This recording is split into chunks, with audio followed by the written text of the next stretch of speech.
What in fact are you doing over here? And why are you here? I wish I knew, really. And I feel I've come here to do something now. And I feel I've come here for some reason, and I've got to find some reason before I can go back again. I've got sort of conscience about it. It seems ridiculous now.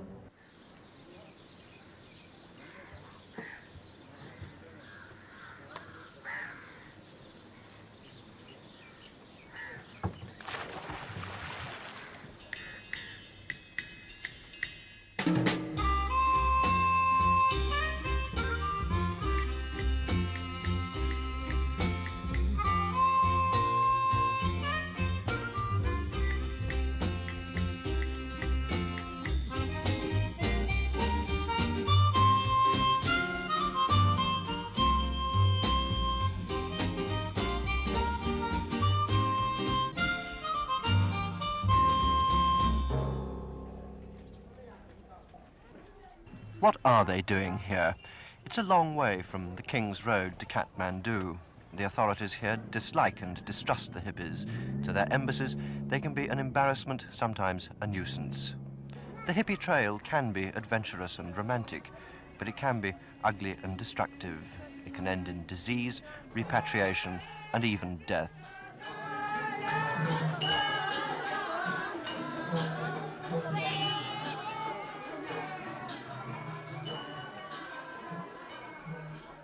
The trail begins in the bohemian quarters of big cities, London's King's Road, New York's Greenwich Village, Toronto's Market Street. It winds through Istanbul, Tehran and Kabul, empties out into the romantic subcontinent of Asia.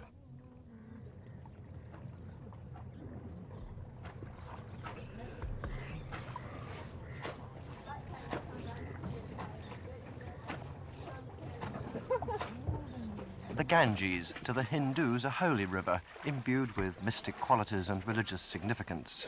To the hippies, a cheap place to stay, with houseboats costing only a few pennies a night to hire.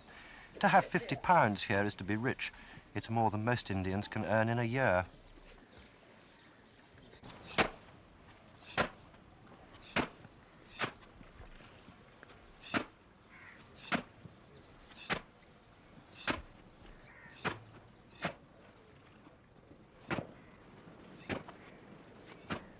The hippie trail can be a cheap version of a cook's tour. To the hippies, as to the tourists, Benares is no more than a place in the sun with palaces and picturesque squalor. But for many, the hippie trail is more than just a journey. It's an idea. It can be an adventure, an experiment in communal living, an emotional experience. It can be escapist into a nomadic society of their own with no inhibitions about sex or drugs. It can be a gesture of revolt against parents, against what critics like to call bourgeois materialism. It can be a search for new ideals.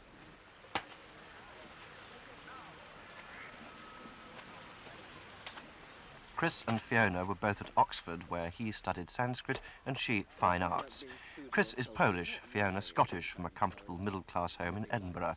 Both are convinced of the value of their particular trip. It's a question of, if you like, a point of view.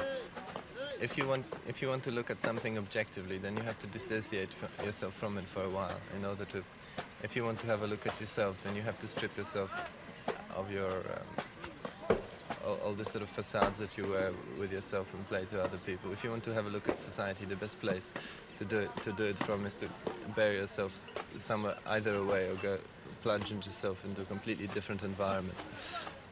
And get a slightly more objective approach, because as long as you're in a particular system, you're involved in that particular system, and you cannot see it because you're seeing it through the eyes of the particular system that you're considering.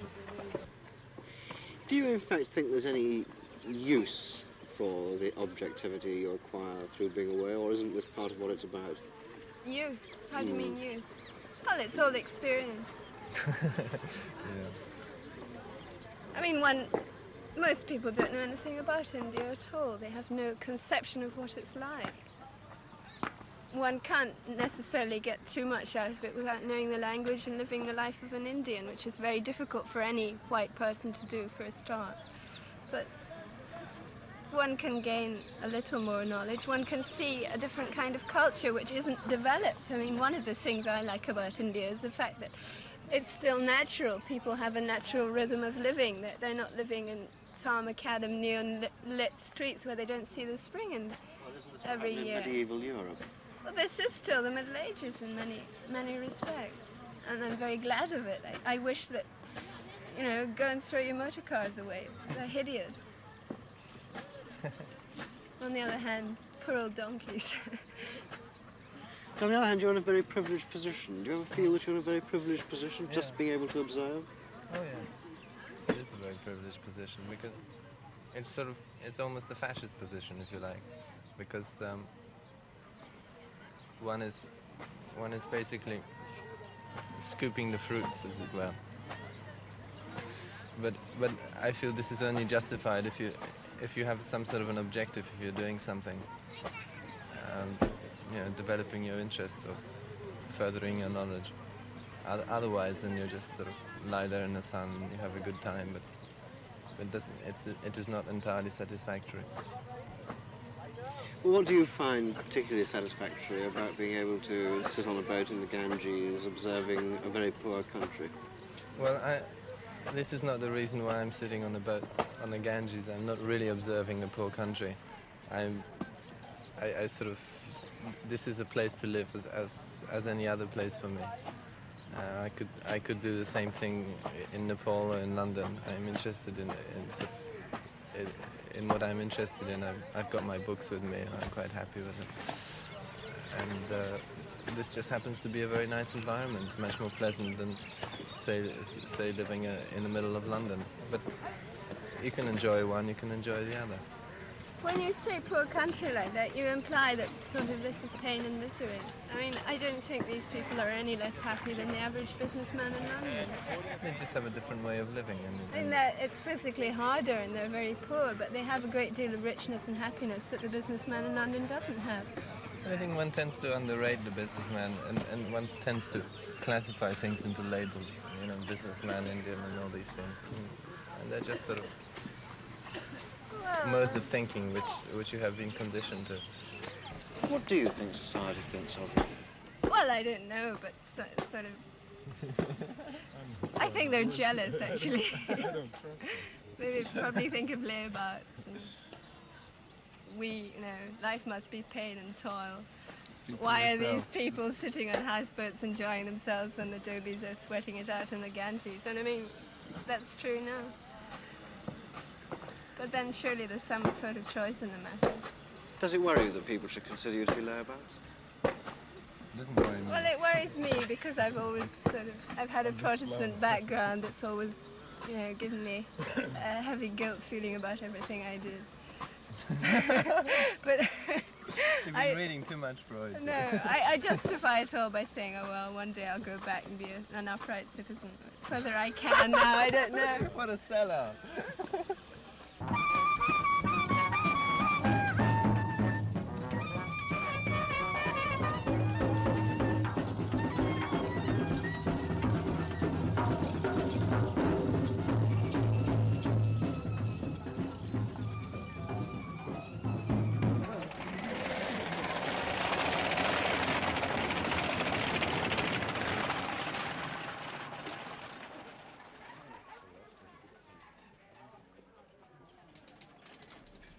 It used to be the height of hippie fashion to visit the Buddhist temples of Nepal, to see the mystical city of Khatmandu lying in a valley among the foothills of the Himalayas, within sight of Annapurna, Kanchenjunga and Everest.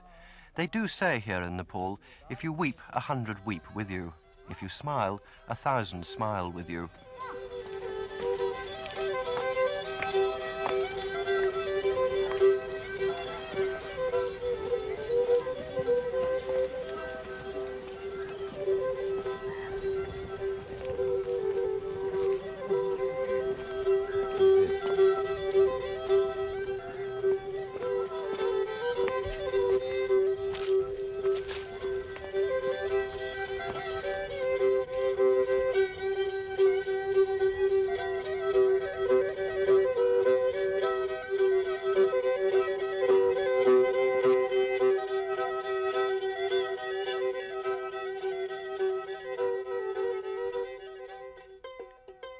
There are as many reasons for travelling as there are travellers. This is the third time Maurice has climbed from the plains of India into the little mountain kingdom of Nepal, following the trail without being a part of it.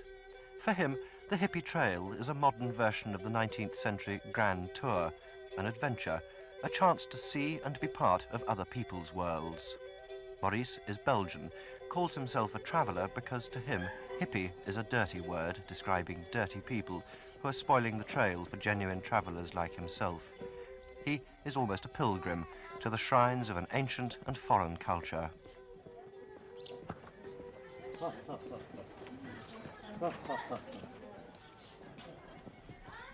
The monkey temple of Khatmandu is a refuge for monks who fled from Tibet after the Chinese invasion. Now they're invaded more peaceably. Yes. Rank monk. Yeah. You don't know where he is? Yes, I have. No, the rank monk. Fat one. Yeah. Oh, Tapa, The fat monk. It's not here? I don't know.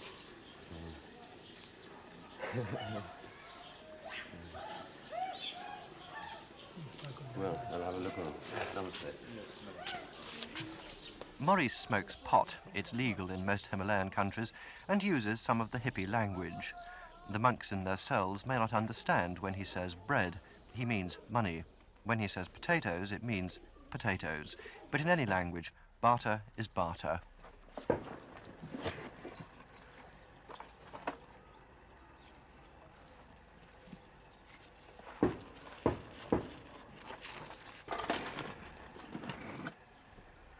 In the sparse life of a monk, venerable rings and bracelets are of less value than a blanket or a plastic water bottle.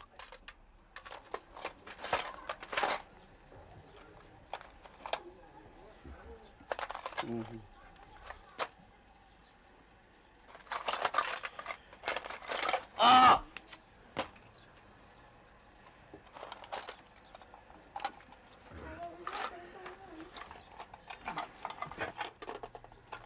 Maurice is an artist, a sculptor successful enough in Belgium to have earned the money to start on the trail. Well, I got 2 exhibitions in Belgium before I left. And I sold some work. This was my start money.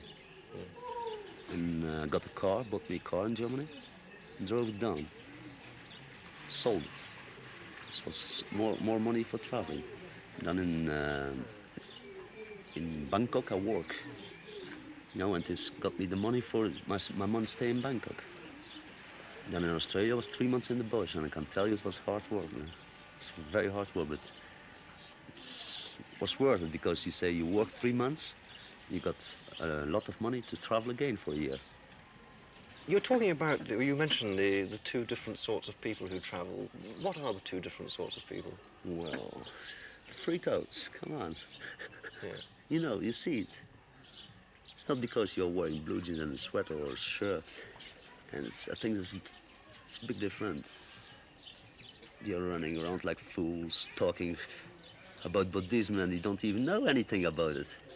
You just arrive here in Kathmandu for 2 weeks, and you got the nerve to go in a lama, in the place where a head lama is, without knocking or out asking, and just come up and ask potatoes, because you got no bread to buy in potatoes. So tell me, can you do in England or Belgium or France, go just walk into a cardinal or his palace and ask for potatoes? So what for the hell? You don't if they come to here, you have to respect the religion, you have to respect the peoples, but not hanging around like fools and just roam the place, you know? I'm smoking on myself, you know?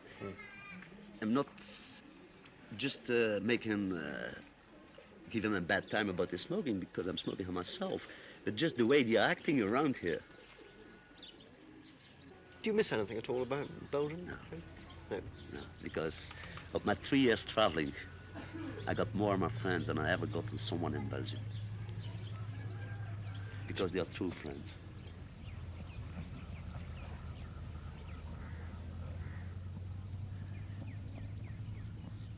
Maurice and his Canadian girlfriend Jerry are on their way round the world for the 3rd time. They've been to every continent, to most countries. Now they think maybe they'll stop soon, settle and even marry. Except when Maurice has been working to earn money for the next stage of the journey, they've been together since they first met on the trail 3 years ago. Where did you actually meet Maurice? In Austria, in 1967. How? I was staying in a youth hostel. By accident. And we were getting ready to leave one morning, and Morris and 2 other fellows were looking for passengers to Istanbul, and they asked us would we like to go, which we did, and we kept going east from there. But what's sort of the attraction of travelling? I think for most people it would be their idea of really hell on earth, to be permanently on the move, permanently living in small, fairly cheap rooms, having to carry all your goods and chattels with you all the time. What's attractive about it?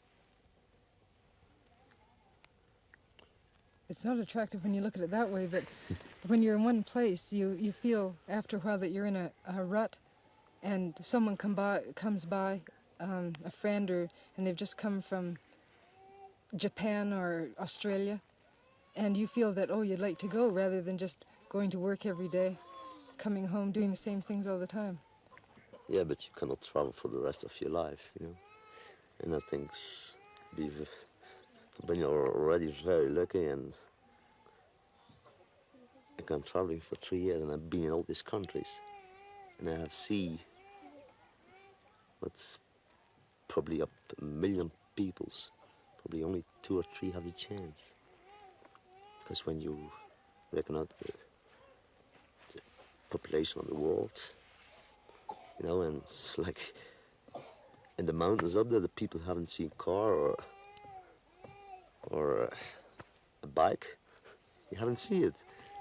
So just imagine you went these peoples and what you have.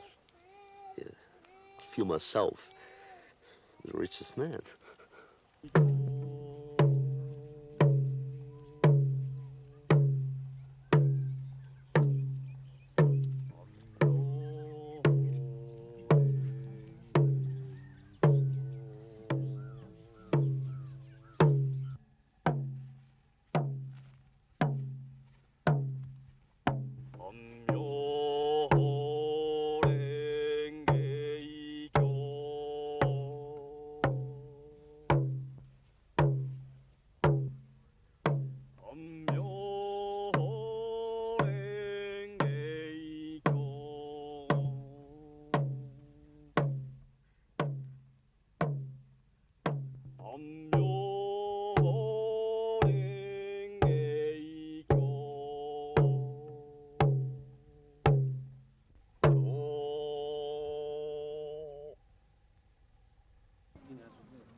The mysticism of Eastern religions has always been a lure to the adventurous and the romantic.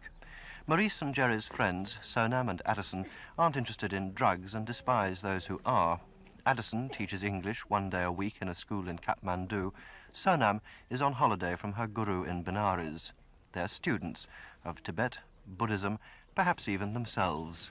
To them, the trail is a pursuit in search of awareness and self-knowledge. To Addison, a search that had a strange, almost improbable beginning. Anderson, could I ask you, what first inspired an interest in the East in you? You'd have to go back to my childhood, you know. I think, what was the name of the book we were just looking at? Jungle Book. Yeah, the Jungle Book, probably Kipling. that Kipling was the first thing that, my first memories of thinking about India. There is obviously something about Nepal for you, and I think there is an atmosphere which one becomes aware of. But can you define at all what this atmosphere is and why it should be here rather than anywhere else? Well, one, maybe even a minor thing about it, but one thing that I think is true, the 20th century hasn't come here yet, and the 19th hasn't come here yet.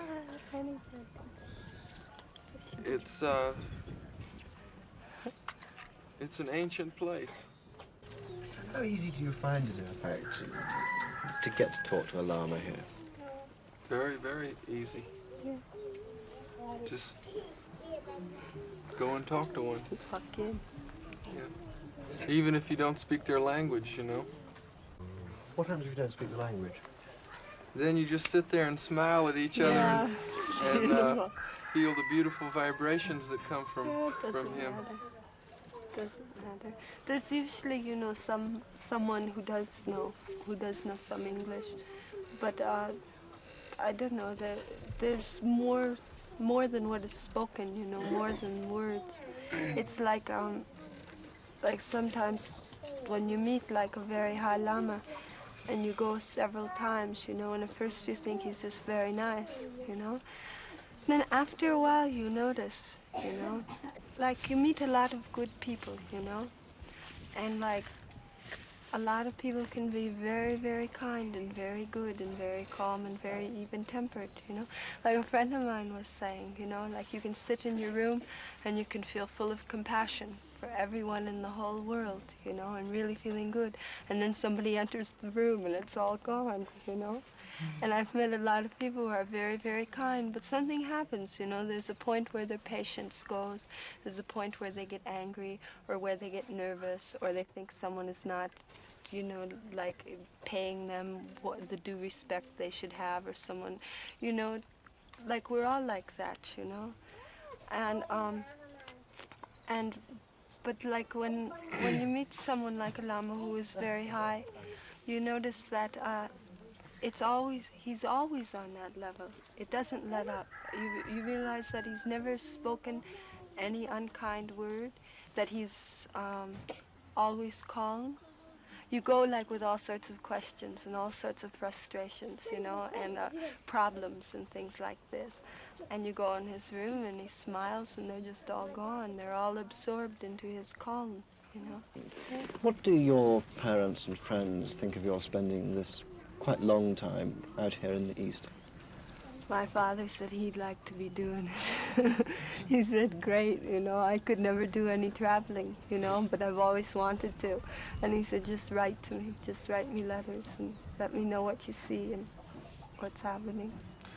My father recently wrote me a letter and said, Addison, it's a long way from Georgia to Nepal, and frankly, I just don't know what's happening there. And so that's what he thinks. It's a long way from Georgia. Yeah, it's a long way from Georgia. Does he approve or not? Well, he's a businessman, you know, and since have chosen not to be a businessman, he can't completely approve of it. But I'm of age now, and so whatever I do is all right with him, I think. Does he ever ask you what good all this contemplation is going to do you and what you're going to get out of it? No, he doesn't ask me that. Never. Has he ever asked you what you might do with it? Well, that sounds like a question he might ask, but he hasn't. What would you tell him if he did? Be happy, I think. That's probably what I'd say. It's not difficult to be happy in Nepal. Even the squalor of a shilling-a-night doss house is picturesque. To the visitor, the rhythm of life is leisurely, almost timeless. There's no industry, no soot, no smoke. There are no traffic jams, no rush hour, no rat race, and it's cheap.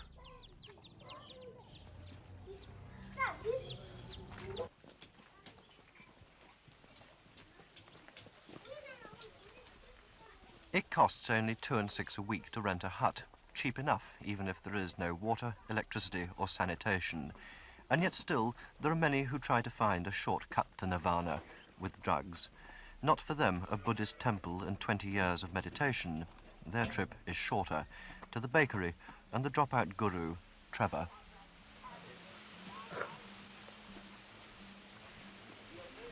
It used to be a working bakery, now it's disused. The hippies talk of restarting it, of earning their living here. They talk a lot, but they do little.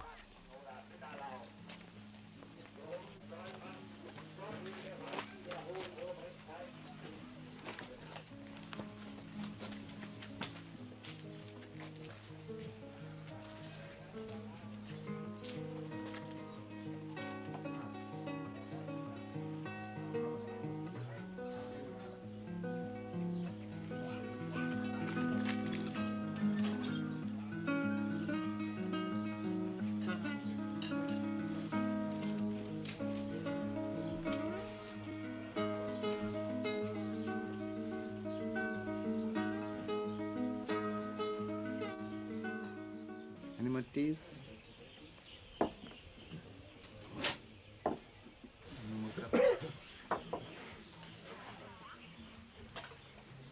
The bakery is a hippie commune, picturesque and unhygienic. Every stranger is welcome. If he can find a space on the floor for his sleeping bag and rug, he can stay.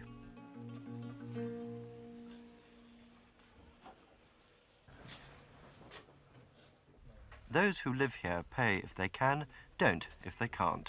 When we were there, they couldn't, and the electricity was cut off. There's nothing to do, nothing expected, except to make music. Nobody expects you to make sense.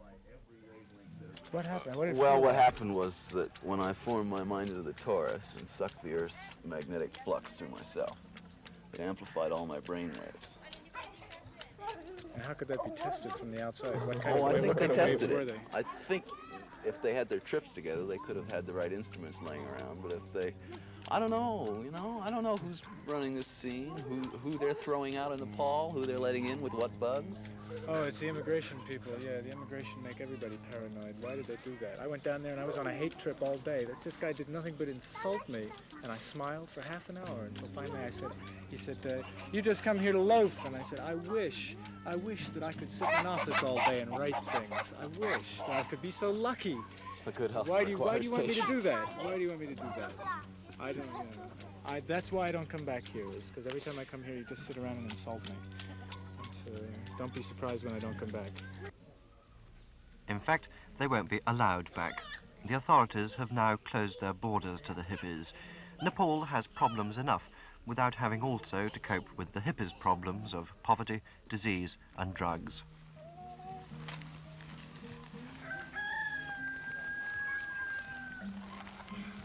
Yet it does all have a slightly unnerving charm. Dave used to be a chemist, now he dabbles in astrology. His mind influenced by LSD, he tosses coins to find, from the way they fall, references in an ancient Chinese book on astrology. According to him, in his present condition, it takes up where modern science leaves off. You know, everything that's come into my possession has just got an outrageous quantity of plugs, symbolisms, and other, you know. What do you deduce from the way they were falling? I get what I want. Well, how do you get the references to your book? Well, I just happened to know that hexagram because I was doing a demonstration, and I was throwing what I wanted to throw, you know. But we'll have to read the change because that's more complex.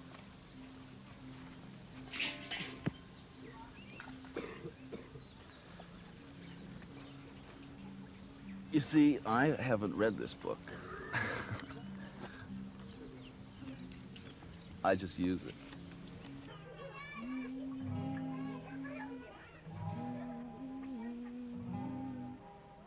And then 3 strings, so you do 3 frets.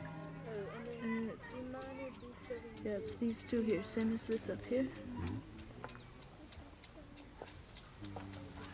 And B7, this one.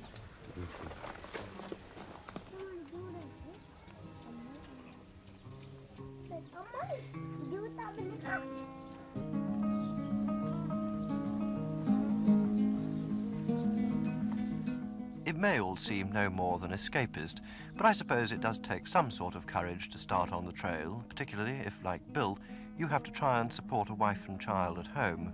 He is a town planner and worked in Tehran and New York on major urban renewal projects before going east. When I was in the States, I worked all the time. I was a nut. I really like working, you know, I really love my work. But I found that if I do it for too long, I get, you know, bogged down and I can't think that clearly. So I'm certainly planning to take more extended travels, you know, of this sort throughout my life. And I just wouldn't give it up. No, it's reconstituting, you know, very invigorating. Did you find it a difficult decision to make, to give up a safe and creative and responsible job and just pack your bags and go? Yeah, well, I was going to another job, you see. That got me over here. Do you mean when I left Iran? Mm.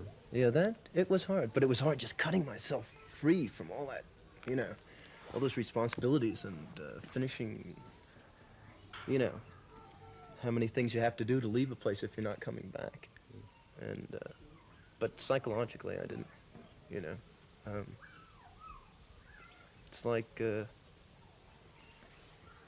I think for us it's, you know, you turn the channel on the television. You're in Nepal, you know. It's, that's nice, you know. Tehran had nice things about it. This has different nice things. You know, I don't want a city to own me, or me to own a city, or a place, or, you know, it's like a woman too. I think same kind of attitude.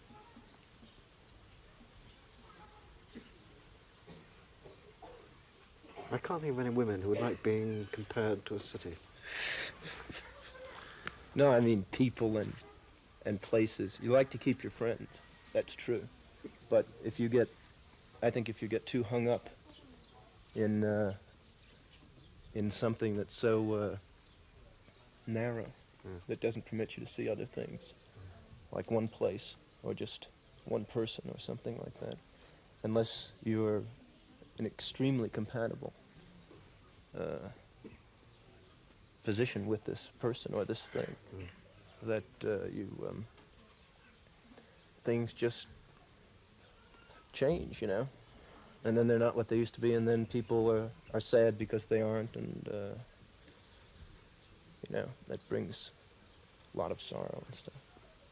Whereas if you just go and, you know, there's so much to love and see and feel and taste, you know. So you get stuck trying to get something more out of something that's not going to give it, whether it's a place or a person. It's very possessive. I think it's very insecure way of behaving too. Do you think you'll go back to the States? To live, work and settle? Well, I don't think I'm ever going to be settled again, you know. You know, I might spend 5 years someplace or 10 years someplace, 20, but even 20 years. But I won't think of it as being settled. I mean, this is our world. You know, we can all go wherever we want, more or less.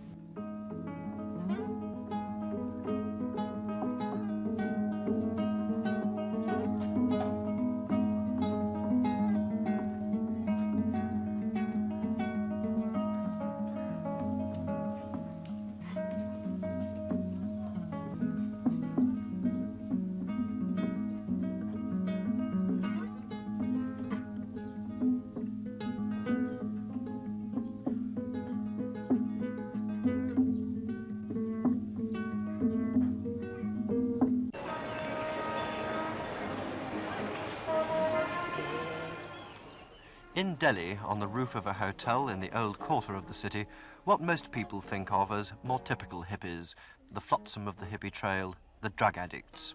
In India, pot is illegal, but hard drugs can be bought over the counter of any corner chemist's shop. These hippies will tell you that drugs are a step towards mysticism. What they don't tell you is that they are often a first step to addiction, infections like hepatitis, and even death.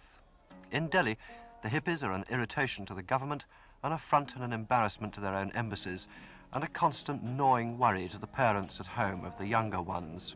Victoria is only 18. She left school 18 months ago with 3 A-levels, 9 O-levels, and a year to wait before university. Hippiedom became part of her life when she was doing a summer art course in Rome a year ago. Almost inevitably, she joined the trail. It was school, really. And I don't know, I was at boarding school for 3 years, and I felt everything was too comfortable. Or not boarding school, that was hell, but everything, my home and everything, I got everything. It was too much. And I wanted to see places. I wanted to make out for myself. I didn't want anybody to sort of guide me or help me in any way. I wanted to be helpless, really, to be out of reach of anyone's help. And I've been in that situation since, and it's really terrifying. But I know what it is now. And I think I know what to do about it now if I get in it again. Well, I'm in it now, really. I mean... Why now? Well, you're in a place and no one particularly knows where you are. And your embassy aren't very concerned about you because as far as they're concerned, you're a damn nuisance. You're letting down the opinion, the public opinion of the country, and you come to the embassy sort of penniless and are asked to be repatriated or something when you've finally given up all hope. Or perhaps they get a wire from some hotel they've never heard of saying you're sick and you've been sent to hospital. What are they going to do about it? And you're just a constant problem for them in those terms. Or maybe they've never heard of you before, but all your friends are a problem to them. So they're not going to be very sympathetic. And your home is so far away. It's just very far away. Not just in a matter of time and space, but just a sort of the wavelength, the vibrations, everything.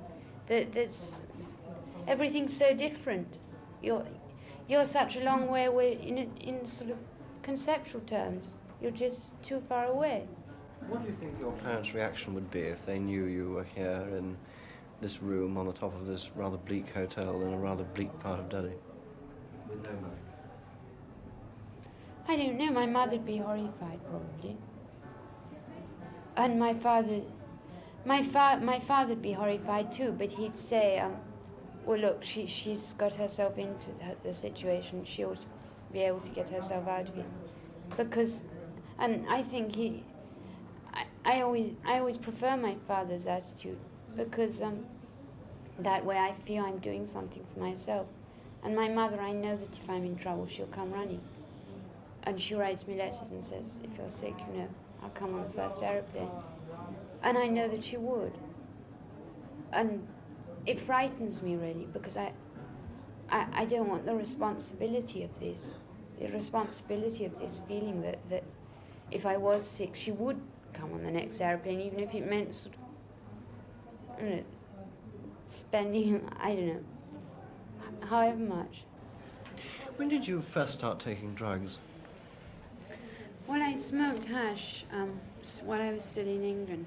A friend gave it to me when I went down to London to see Hair at Christmas. I was just 16, I think. Yeah, and I smoked it about 3 other times before I left England. But I was never really stoned. I never really knew what drugs were before I left England. It was something pretty new to me. And it all sort of came gradually. And then I ever since I got to Istanbul, really, I've been smoking smoking every day, in fact. You get smoking hash. Very often people have more hash about than cigarettes. And it's a sort of big problem finding a cigarette to get enough tobacco to mix with the hash. And so you're smoking it all the time. You don't think of it as a drug. It's just something, it's part of your life. How important is sex in the whole of this sort of hippie scene? Is it part of the scene? Yeah, certainly, but I think more as companionship than anything else, quite honestly. Because certainly people who are fixing just aren't interested particularly.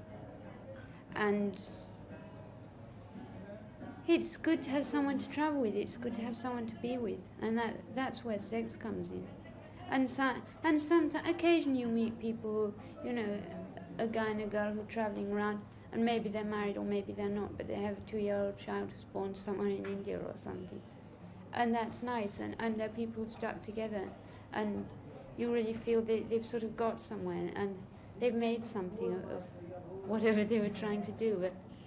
But most times people sort of manage to stick each other for about 4 months and then drift apart. Some people might say, I think, that you are possibly doing yourself a lot of harm. Do you think you are? I don't know. I can't tell till I get back to England, quite honestly. But I don't think so, really, because I think there's the experience, and it is an experience. It's something that you'll never forget. And I'm interested in writing. Maybe it'll give me some ideas. I write poetry, but you know, it takes time to come. And it gives me time to think. I needed time to think after A-levels in school. But I'm not sure if I've used the time in the right way, because coming to the East and living in a very freaky place and taking a lot of very strange drugs is perhaps not a very good way to think things out. I think a lot of people at home might agree with you. Yes, they probably would. Probably my parents, certainly. But you have to choose your own way. You can't know if it's going to be right when you choose it. And you can't go back on it. Once you've chosen, you've chosen. That's it. Do you think you will look back on this time in years to come as being the substance of a dream or a nightmare?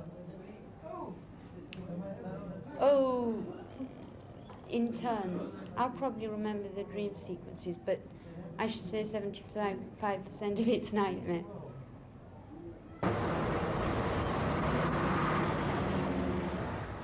A few months after we got back to London, we heard that Victoria had finally given up her search for even she knew not what, and had accepted an air ticket from her mother and come home too. She was desperately ill, in need of medical and psychiatric help, disillusioned with what she'd found at the end of the Hippy trail. She's already spent weeks in a clinic and still needs much more treatment. There's certainly no lack of solid substance and material comfort in her family background, and although there's also no lack of love or concern for Victoria, her parents feel powerless to cope with the effects of hippie life on their daughter, brought up so differently themselves as they were. It was lucky. I mean, I think because we all had those of us who grew up then, we all had our ideals put before us on a plate. And we knew which way we were going, because perhaps we accepted the way we were going, because it was a question that the job had to be done. And of course one learned very early that one's got to have the downs in life to appreciate the ups. But I then went to university, and perhaps the only time that I ever was myself was when I was at university. After that I got married and started looking after my own family. Now I've become somebody's mother, not just their wife. Now I'm known as Vicky's mother. So it's come the full circle. My individuality is still lost. You both obviously care for Victoria. How did you react when she first told you that she was going to join the hippie trail and go to India? Shock, I should have said, initially, and acute anxiety as to what steps you should take. I mean, there are the alternatives. One could, if one had taken certain steps, I think, have got her back at that stage, which would have then been thoroughly against her will, I think, and would not have led to good relations for the future, certainly. And we certainly considered taking that course and decided not to. In practical terms, what could you have done? Well, I think one could have got in touch with embassies and so on. One could have gone out there. One could, I feel confident, one could have found out where she was and met her and if brought her back. But I don't think it would have been the right thing to do. It's very difficult to decide. I think we really only thought this for 24 hours, didn't we? We thought one can of course stop them at frontiers and that sort of thing. But it was certainly not longer than 24 hours that we thought this was the right thing to do. Mm. And then what did you think? Well, then one just prayed and hoped that she would be strong enough to survive any snags and difficulties and hazards and dangers that she would encounter. Did you feel, as her parents, that she was equipped herself to be able to cope with this sort of situation? No, she was too young, definitely. I mean, if it had been a few years later, in her 20s, then one would have been more confident, but I think... we would have given her every blessing, yes, absolutely every blessing, had she been a little older. Mm. But being she probably wouldn't like us to say this, I think very mature in some ways, but astonishingly immature in others. One knew perfectly well that she would have a very rough road ahead. And inevitably, one longs to protect one's children. I think this is the thing that was the feeling that one didn't want her to be hurt and didn't know how to stop it, that was probably uppermost in one's mind. What effect do you think, in fact, that Vicky, having been away, has had on her relationship with you and your relationship with her? And of course, it really one's got to start to get to know her again, I think. She's been away for a year and she's had experiences which probably, if I lived to be 150, I wouldn't have. And as shared experiences make for friendship, one hasn't got quite so much in common as one had before. But we were so absolutely thrilled to see her back. And we hope that in time she'll want to come home and be at home. Well, yes, I think that's appeared already then. Which I think it really is, it has appeared. She does. But of course, her friend, she has still got to take up with all her own old friends again. And actually, probably she's clinging to the friends she's made in her travels. If any friends of yours, aged 17, 18, 19 now, said they were going to do what you've done, or talking about doing what you've done, would you encourage them or discourage them from going? I think I'd encourage them. Why? Because I think there's so many things that you can't see from if you're always looking at things from one particular standpoint. But going back to the changing bit, I don't feel I've changed very much. I feel much older in a way and sort of sadder. But I don't feel I've sort of changed basically. But as my mother said, I think it's very difficult to say at this stage whether I've changed. Why do you feel sadder? Well, I feel I've sort of dispelled rather a lot of dreams. Well, I'm very sad that she should be sad. She's always been a fairly sad person for the last 3 or 4 years, anyhow. And I think it's part of life. When you're very young, perhaps you do look on life slightly more pessimistic. Some people look on life with a more pessimistic outlook than others. And they eventually come to terms and realize that, in fact, there's a great deal of hope and goodness and encouraging signs on all sides. But it takes time, perhaps, before one is aware of this. I think a great many youthful dreams are bound to be shattered, but there's still room, as you were saying, for many other ideals and so on to take their place. I think I can sympathise with Vicky very much, because I'm basically a tremendous idealist myself. And being luckily married to an optimist, perhaps life is more hopeful for me than for others. But of course I'm sad that she is sad, because as I said earlier, it's a shattering experience. It's a sort of form of torture to have one's children hurt. And this is the thing that I've hated most about the whole business and the whole journey.